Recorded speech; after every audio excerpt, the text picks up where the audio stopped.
আমি অনেক কিছু করি যা আমার করা উচিত নয়, কিন্তু আমার মনে হয় আমি প্রতি ম্যাচেই ভালো হচ্ছি। আমি শান্ত থাকার চেষ্টা করছি। খেলোয়াড়রাও আমাকে মানসিক প্রশান্তি দিচ্ছে, আর তাই আমি ধীরে ধীরে ভালো হচ্ছি। মানুষ ভুলে যায় যে আমার বয়স ২৪ বছর এবং আমাকে অনেক কিছু শিখতে হবে। আমি আমার ক্যারিয়ারের শেষ দিন পর্যন্ত অনেক কিছু শিখব।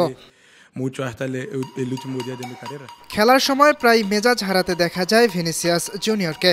অখেলোয়াড় সুলভ আচরণ করে কার্ডও দেখেন নিয়মিত। ব্রাজিলিয়ান তারকা নিজেও বুঝেন তার এমন আচরণ করা উচিত নয়। চ্যাম্পিয়ন্স লিগে আতলেতিকো মাদ্রিদের বিপক্ষে ম্যাচের আগে সংবাদ সম্মেলনে এমনটাই জানিয়েছেন ভিনি। ইয়াসির আরাফাত সবুজ, বাংলা টিভি।